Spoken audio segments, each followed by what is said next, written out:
Immense high from what I just witnessed on Sunday Night Football with the Denver Broncos pulling off a remarkable 21-20 victory over the Vikings on a ridiculous touchdown pass by Russell Wilson. And yet I'm here on air talking about the Trailblazers on fifth quarter coming off a 43-point loss at home to the Oklahoma City Thunder. I'm Chad Doing. That is Chris Burkhardt.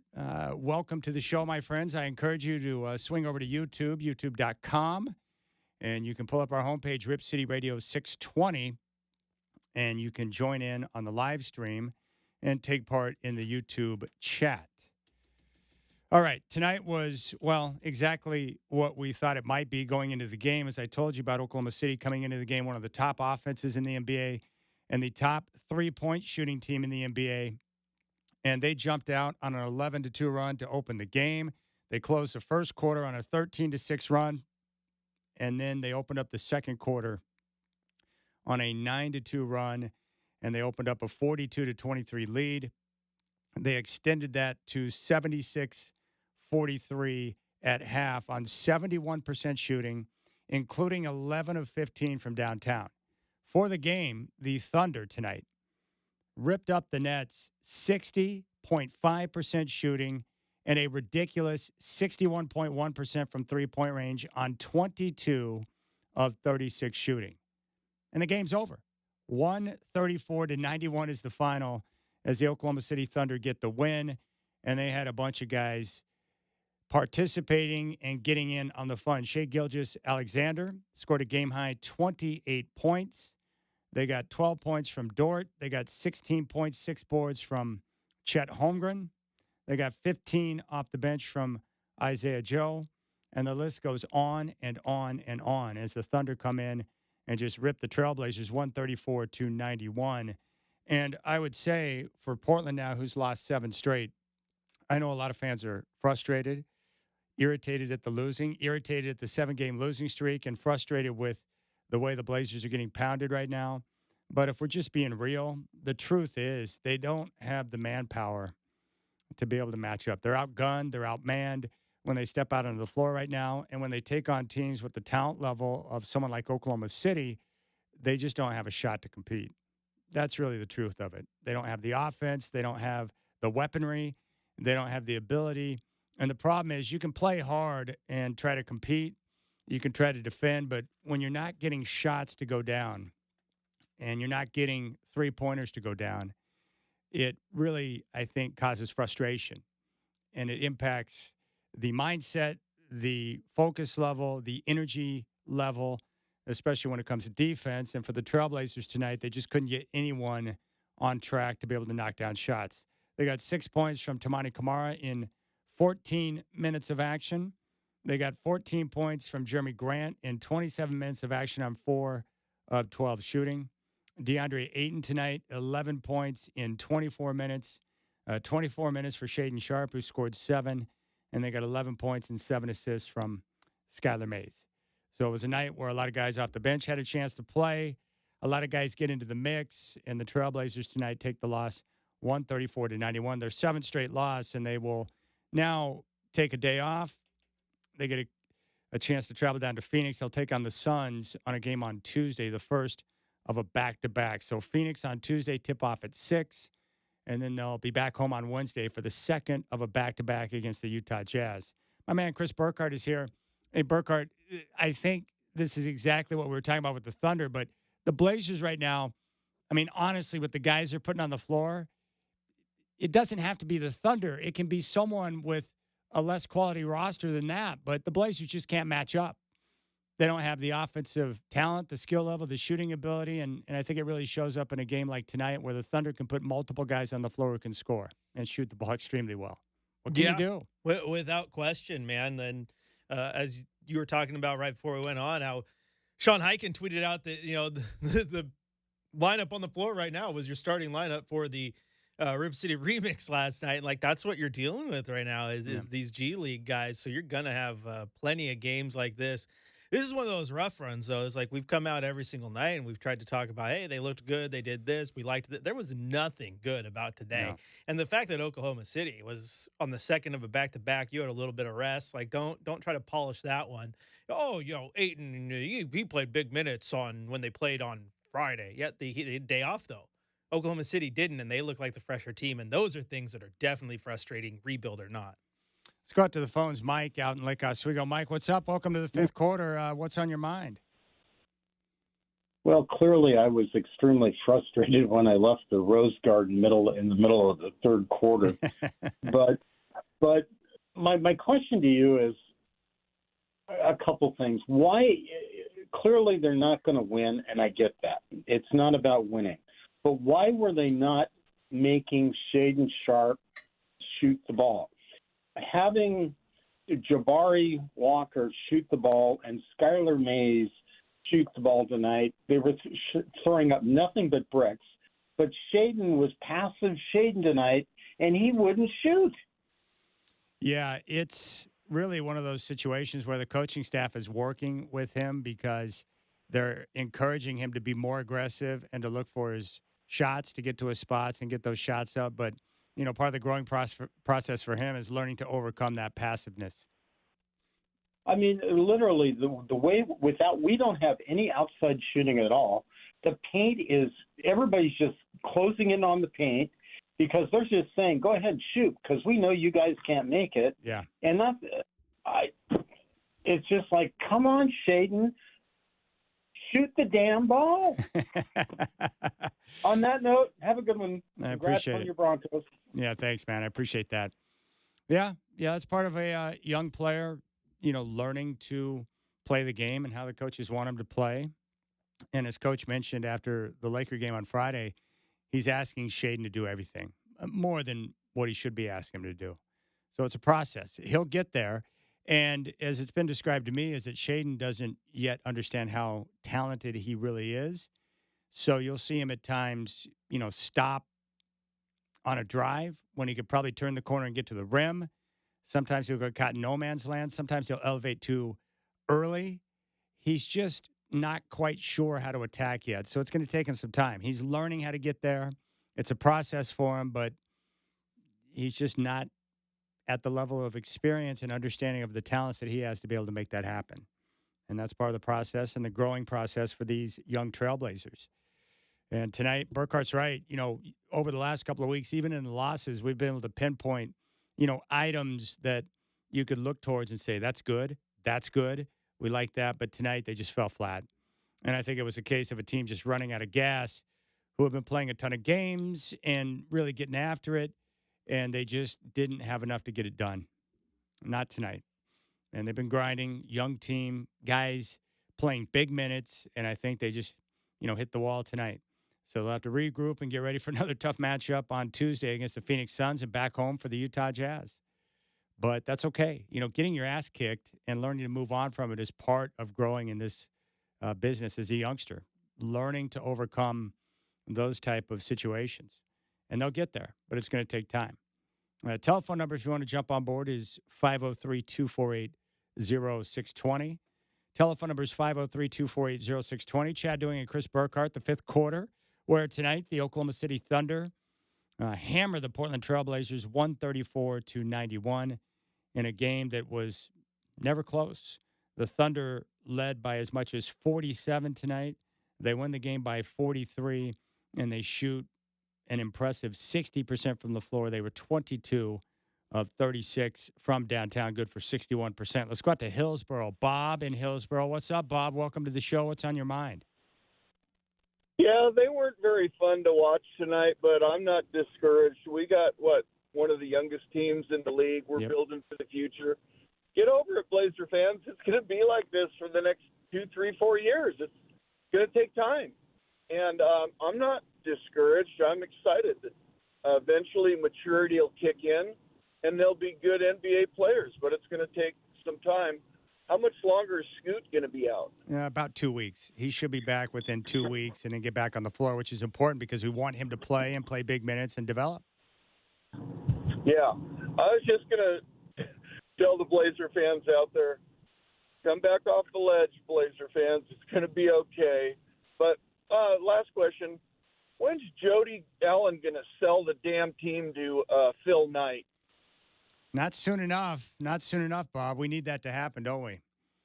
It'll come at some point, but they're going to wait for that new TV deal to get locked into place. And, eventually they will really start to take a look at some offers that are out there, but it's going to take a little bit of time. I would love the team to wind up in the hands of Phil Knight. As I mentioned, I'll give you the short version on this. What you're looking for this year is player development, namely with Scoot Henderson and Shaden Sharp. Also, you're wanting to see the development of Chauncey Billups and his staff and whether or not he's able to get the players to play the way that he wants so the franchise can know if he's the right guy moving forward as head coach. And then from there, with all the assets that they have on the roster, the veteran assets, whether it's Anthony Simons or it's Jeremy Grant or it's Matisse Thybulle or it's Robert Williams when he's healthy or it's Malcolm Brogdon, the Blazers being able to turn those veteran pieces that won't be a part of the long-term future into draft picks and young players. And then hoping that the front office can really cash in on players that can become a part of the future. Young blue chippers that have a chance to become something special as they reshape the roster. And this is a process that will play out over the next 2 to 3 years. It could take up to 4, but that's really what you're looking at. Development of the young players, seeing if the coaching staff's the right fit for what they're trying to accomplish, and then turning these veteran assets into draft picks and young players that can become a part of the future. Viable NBA players. And that's why it's critical right now to amass as many high-level draft picks as you possibly can. And they've got a lot of good pieces now that can be moved to bring in more of those draft picks. And then you go out and continue to retool the roster with young, impressive talent, and you see where it can go from there. And I'm excited about it, too. I'm looking forward to seeing how this plays out over the next 2 to 3 years to see what they can amass. And that's why I'm not going to get too hung up on a loss, whether it's by 43 points or by 12 points or whatever. I'm looking at this big picture. And we're still early in the NBA season. All right, fifth quarter, Chris Burkhardt and Chad Doing. We'll keep things rolling here. We'll come back. We will give you a scoreboard update.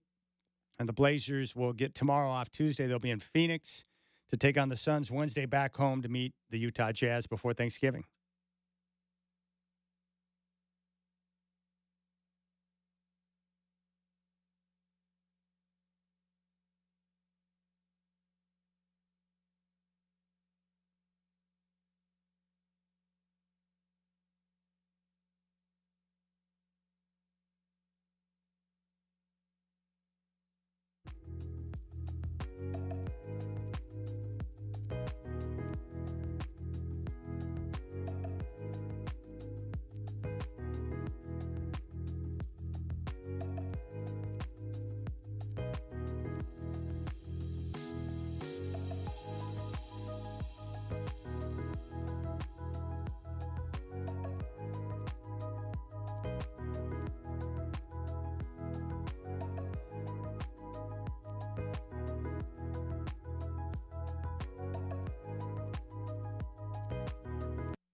Liberty Coin and Currency presents the fifth quarter shot of the night. Liberty Coin and Currency, the place to buy and sell your gold, silver, jewelry, and coins. Adler Makersville walking across as the Blazers go from right to left. Feeds Ayton as he has Holmgren on his back. Faces up with him, now puts his shoulder in him into the paint. Picks up his dribble, fires pass for Kamara, who drives and hammers it down right in the face of Chet Holmgren on a poster. Come on, doing the right thing, driving it, smashing it. All right, fifth quarter. Telephone number is 503-248-0620, where tonight the Thunder destroy the Trailblazers 134-91, and they did so with phenomenal offense. 60% shooting on the night. They were 22 of 36 from downtown, good for 61.1%. And they really never were threatened in this game. They jumped out to an 11-2 lead on 4-for-4 shooting. The Blazers responded with a 7-0 run to make it 11-9, but after that, 13-6 run by the Thunder. They extended the lead to 33-21. At the end of the first quarter, they opened up the second quarter on a 9-2 run, and they led 76-43 at halftime on 71.8% shooting. Let's go out to Tim in Milwaukee. Tim, appreciate the phone call. The stage is yours here on the fifth quarter. Hey, Chad, during the break, I got called into work, so I'll need to make this short and take your answer off the air. I apologize for that, but I was just calling in to ask both of you guys, during times like this, especially during rebuilds, I mean, I've gone through it as a fan for 4 decades now. As a professional broadcaster, knowing that you're in kind of a small market and even a rewarding and creative career like broadcasting, I got to be thinking that during this time, you're thinking that there's going to be a lot of time where you're going to be filling a lot of dead space over the next couple of years. So my question is kind of actually from a professional standpoint, like an advice standpoint, and then kind of a behind the curtain standpoint. How do you stay motivated, and how do you keep topics poignant and creative during a time like this in the Blazer season? And I got to go. Sorry about that. Have a great night. Dude, that's a great phone call and a great question, Tim. I'll answer, and I'll let Chris chime in if he wants. For me, I went into this year after really a decade of kind of the same type of storylines, meaning the Blazers had Dame. They had one terrific playoff run to the Western Conference Finals. But really, for the most part, the conversation, I think, was something like this. All right, the Blazers are good, but they're not good enough to win a championship. What are they going to do to be able to make a deal to surround Dame with the type of talent he needs to win a championship? And that was the discussion. And each year we waited for a potential deal, and nothing of substance ever materialized. So that conversation grew tired over the course of multiple seasons. And, you know, those type of things can grow stale, and I think there's frustration in the fan base that comes from that. This year, I knew going in that the Trailblazers, once they made the trade to move on from Dame and to bring in assets, I knew right there, the writing was on the wall, that the team had chosen a direction, and that direction was to go young and rebuild.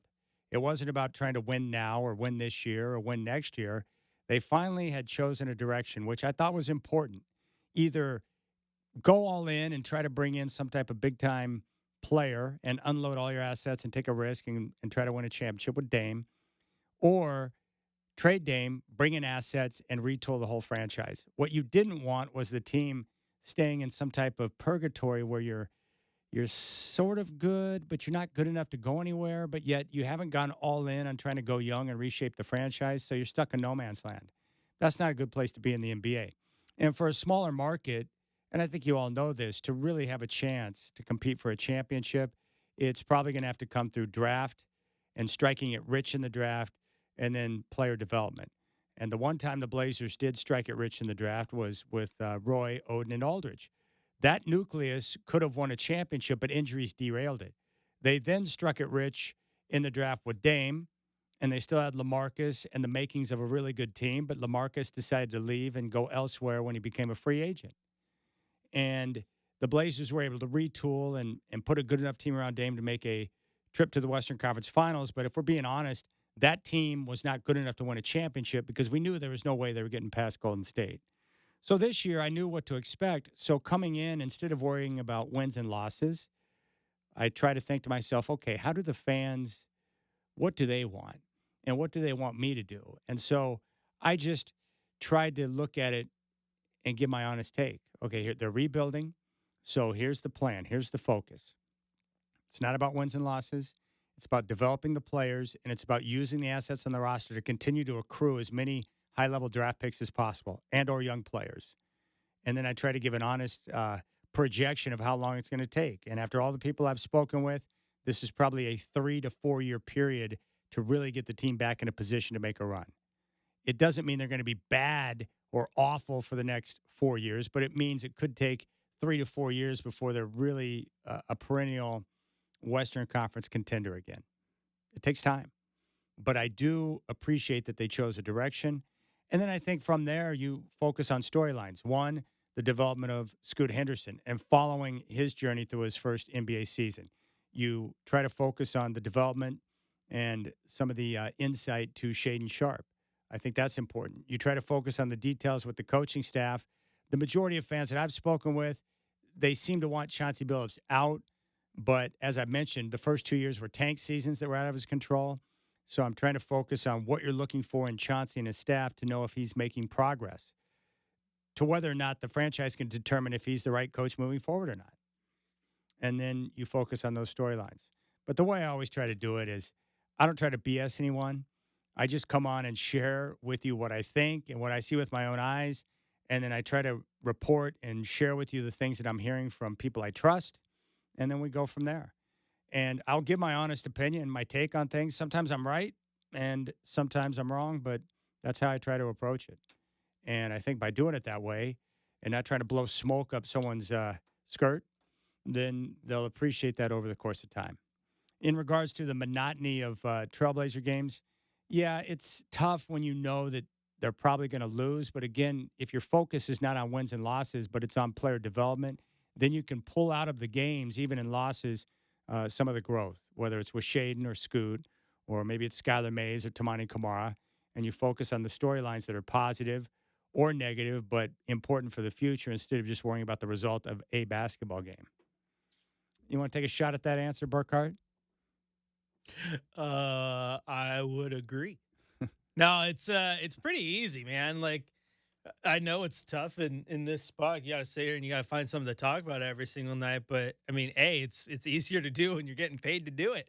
It's your job, you're right. And we're in the business of not only spewing opinions, but content creation has been, my thing forever, whether it was writing the blogs or making videos. And so you're looking for storylines. That's why I sit here and I preach, the development and the little things to look for, because there's a story to be told and to be found if you look hard enough. And big thing too, like you said, every single year for the longest time, you knew exactly what was going to happen, right? Oh, Dame's going to take shots. He's going to score his 50 a night, and the team's going to need defense and blah, blah, blah. Lather, rinse, repeat. So this year, even though it's tough right now and they're losing, it's completely different than what we're used to. So it is kind of fun, at least from our perspective. I absolutely get where it's irritating from a fan perspective, especially if you're spending your hard-earned money to go to games. But for us, man, it's actually a breath of fresh air. So it's not always about the wins or losses. And sometimes there's a night like tonight where there's not a lot to talk about. So you get asked a question like this and you still find something to talk about. Just might not have been about the game. That's true. I will say this. It's a lot more fun to cover a winner and a team that makes a deep run into the playoffs. I mean, at the end of the day, I am a fan. I want this team to win. What I want more than anything is a championship before I die, like most of you. And that Western Conference Finals run, my two most enjoyable times on the air here were the run into the semis when Dame hit the shot against Houston, and then the run a few years ago into the Western Conference Finals. And the reason why is because this town is awesome. Rip City is pretty cool. And fans, when the team's playing well and making noise in the playoffs, Moda Center's great. The fans are great. It's a joy to be on the air because everyone's geeked out of their minds. So that is what it is.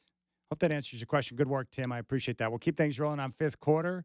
We'll come back and give you a scoreboard report and take a look around the NBA and some of the finals that went down in the NFL. You've got the fifth quarter on your home of the Blazers, 620 Rip City Radio.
It's time for a fifth quarter scoreboard report powered by Columbia Heating and Cooling, raising your expectations of comfort. All right, we start with the NBA where the 76ers took out the Nets 121-99 in Brooklyn. Joel Embiid, big night, 32 points, 12 boards, 9 assists. Philadelphia now 10-3 on the year. Raptors in Toronto ripped the Pistons 142-113. Detroit now 2-12. Pascal Siakam with 23 points. Magic over the Pacers in Indiana 128-116. Orlando improves to 8-5. Cavaliers top the Nuggets in Cleveland 121-109. Garland 26 points and 6 assists. Cleveland 7-6 on the year. Denver falls to 9-4. Kings over the Mavericks in Dallas 129-113. Sabonis 32 points, 13 boards, and 6 assists. In Memphis, the Celtics edged the Grizzlies 102-100. Kristaps Porzingis 26 points in the win. In double overtime, the Suns outscored the Jazz 140-137. Kevin Durant 39 points, 8 boards, and 10 assists. 38 for Lauri Markkanen to go along with 17 boards in the loss. Thunder over the Trailblazers at Moda Center 134-91. Shea Gilgeous-Alexander a game-high 28 points. And in Los Angeles, the Lakers edged the Rockets 105-104. LA now 8-6 on the year. LeBron James, 37 points, 6 boards, and 8 assists. From the NFL, finals from earlier today, Browns over the Steelers 13-10. Cleveland now 7-3. Detroit, in miraculous fashion, outscores the Bears 17-6 in the fourth. They get the win 31-26. They're 8-2 for the first time since 1962. Packers over the Chargers in Green Bay 23-20. LA has now lost 2 straight. They're 4-6. Dolphins 20, Raiders 13. Miami now 7-3. Raiders fall to 5-6. Giants over the Commanders in DC 31-19. Cowboys improved to 7-3 as they hammer the Panthers 33-10. Jaguars bounce back off the loss to the 49ers, and they beat the Titans by 20, 34-14 to improve to 7-3. And the Texans win again, 21-16. C.J. Stroud, 336 yards and 2 touchdowns, also threw 3 picks, but Texas gets the victory. 49ers, 27-14 winners over the Buccaneers. Brock Purdy had a perfect passer rating, 3 touchdowns, 333 yards. He's the first 49er quarterback since Joe Montana back in '89 to pull that feat off. Bills ripped the Jets 32-6. Rams edged the Seahawks 17-16. And on Sunday Night Football, the Broncos topped the Vikings 21-20 at Empower Field at Mile High. All right, let's go out to the phones. 503-248-0620. Burl would like to join the fifth quarter. Burl, welcome to the fifth quarter. What's going on?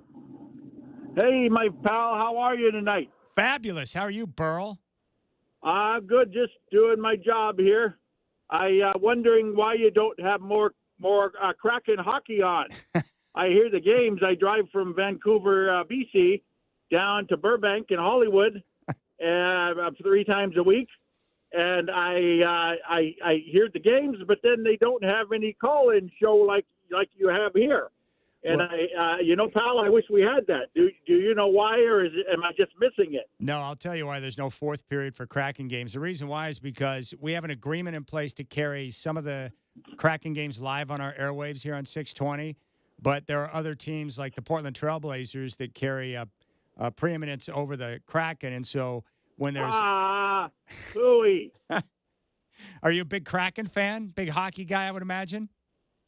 Well, yeah, of course. Now, are you one of those guys that grew up with a rink in your backyard? Did you used to play pickup hockey? My neighbor had it, and we played all the time as kids. And you learn to be a man out there on the ice. I'm sure you do. You don't learn to be a man out when you're shooting baskets and crying to the referee all the time. Yeah, that's true. These guys that play basketball, I hear you talking about them, and they're just a bunch of little sissy boys. And it's not like hockey where you have to be a man out there. No, I agree. And you have to be a gentleman off the ice too.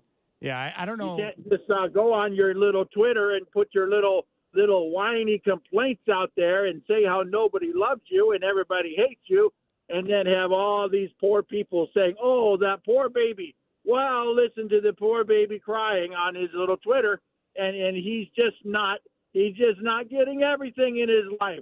Yeah, you yeah. can't tell me there's no damn hockey player that's going to do that kind of crap out there. No, I agree. So why do you have the dumb basketball on your radio?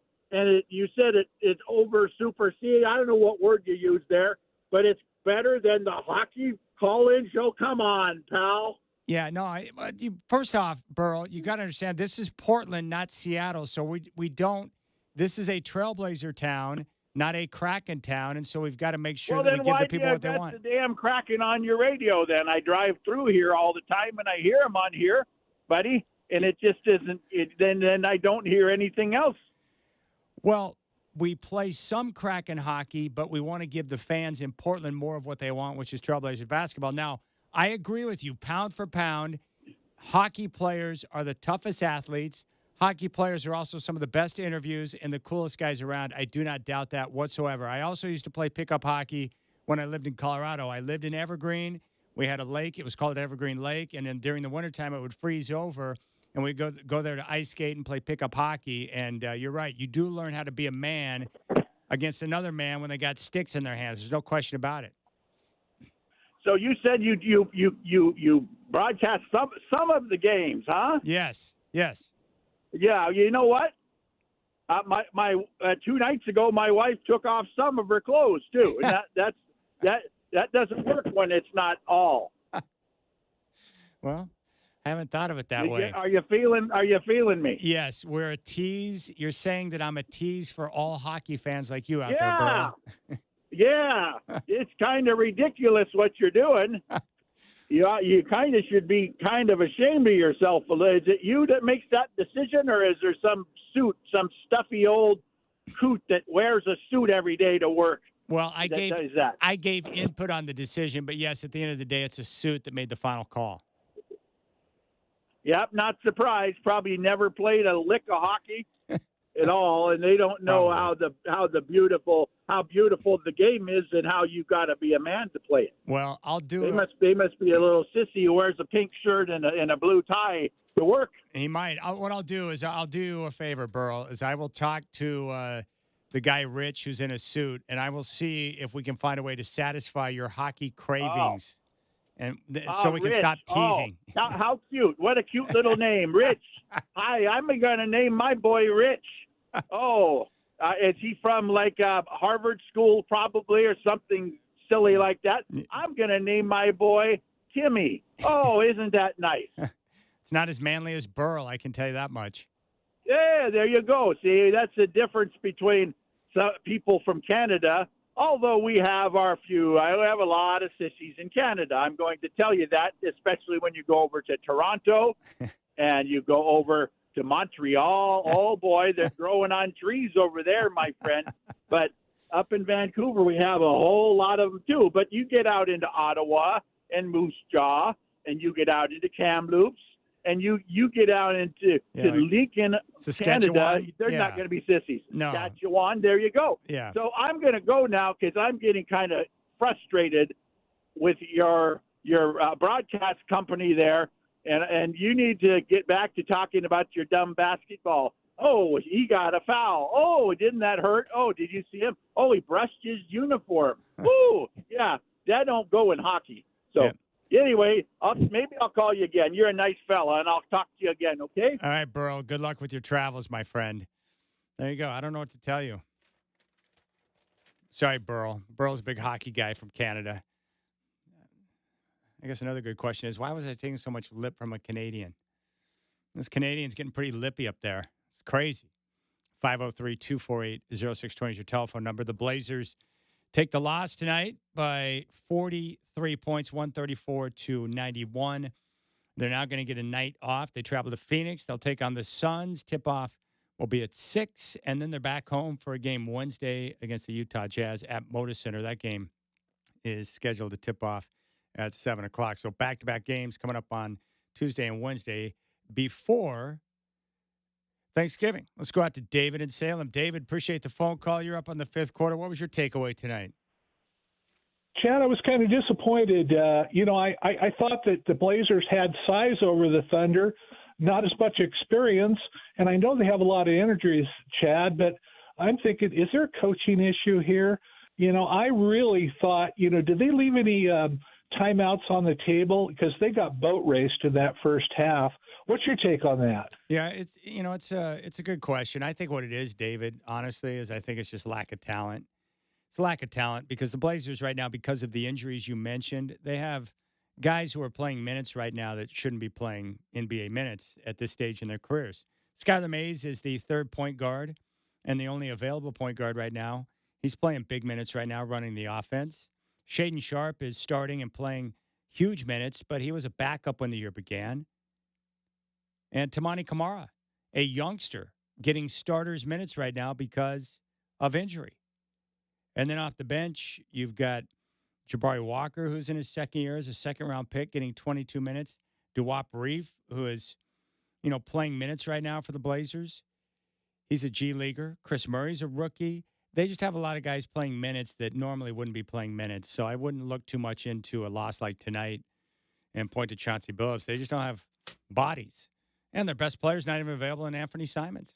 Let's go out to Carmine in Southeast. My man, Carmine, what's up, dude? Chaz, my man, been way too long. I know. It's good to hear your voice, brother. Oh, well, thanks for the line. It's beautiful tonight in Portland, Oregon. Just walking around, no wind. Just a beautiful night. Planning a Bandon Dunes trip soon. Have you had the pleasure to go down there yet? No, I have not had the pleasure to go to Bandon Dunes. Obviously, I'm a golfing junkie, so the idea of playing there is right up at the top of my list, and I will go there soon. But every single person I know and trust when it comes to golf, Carmine, who has been there, said it is truly amazing and remarkable. It exceeds all expectations based on what you think going in, which, of course, is pretty high. Yeah, exactly. That's what I've heard. Golf Mecca. So at the end of January for my birthday, which I will not reveal my age, I will be down there with my buddy who's working down there. Shout out to Richard Ketchum. But I guess let's talk some basketball. Chaz, this is tough. This is tough. I don't remember maybe post 2000 Jailblazers, 2003. We're running out Jeff McGinnis. That type of year, I'm a fan through and through and through. I'll die a Blazer fan. I'll get a Blazer tattoo on my left cheek and my right cheek. But we just got to stay the course. I'm thinking of like an organization like Oklahoma City, who stock draft picks and, build it young, build it back up. Am I worried about the ownership? Yes, I am. Do I want a winner? Yes, I do.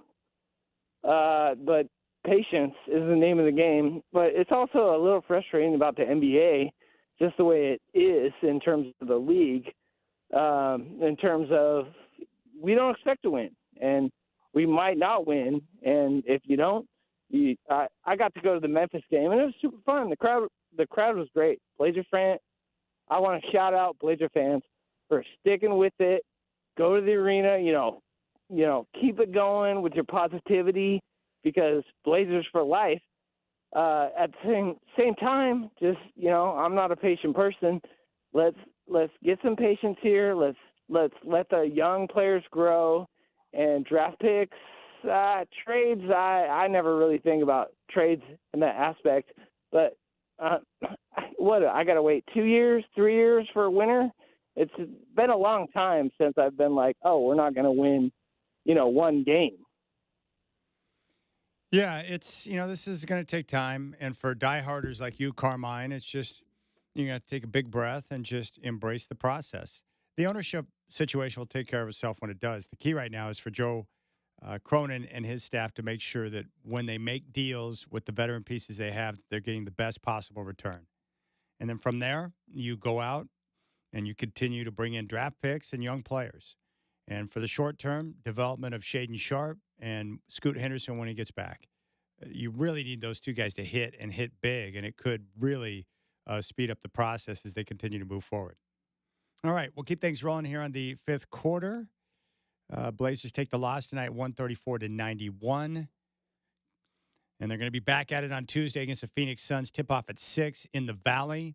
Chris Burkhardt and Chad Doing with you here on Fifth Quarter. Make sure to go to youtube.com and pull up our homepage, 620 Rip City Radio, and you'll find the live links right there. And you can subscribe to our page. All of our local shows now streaming live on YouTube. So you can check out the studio, our hideous mugs, and also take part in the YouTube chat.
All right, I've told you my goal is to try and pick out the positive elements of each Trailblazer game, but tonight I don't think there was one.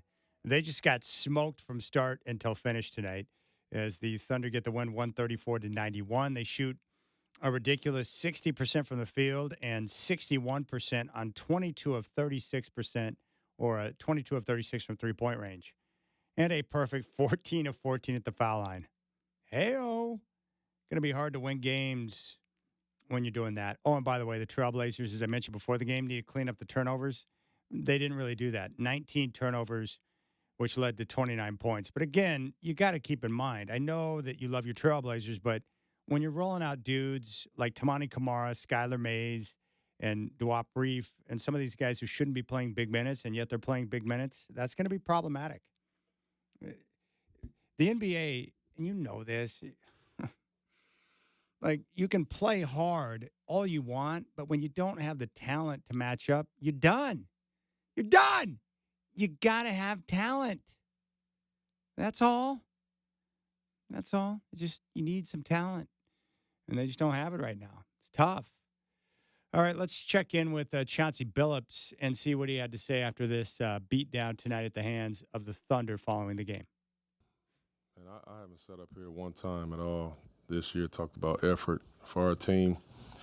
And honestly, I'm not going to start tonight. I didn't think we had a night where we didn't compete. I just thought their shot making really deflated us, man. You know, it was. I mean, I came in at halftime. I thought they made 23s at the half. Felt that the shots were so loud, and then the layups, you know, that they got. I thought it just kind of had us spinning. We was just kind of spinning the whole time. You got to give them credit. You know, they play a very simple game. You know, and it's just very effective. They built their team very nicely with all the shooting, you know, around Shea. And they beat us in every which way that you could in this game.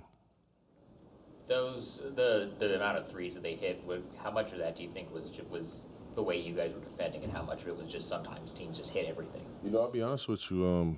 They did a good job of creating threes, but I really felt like a lot of those threes, we were contesting those shots.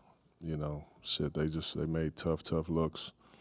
And they really did. They just got it going. But there's some that they created. They get the ball to the paint. They have you know, I knew that it would be a multiple effort game for us. We talked about that.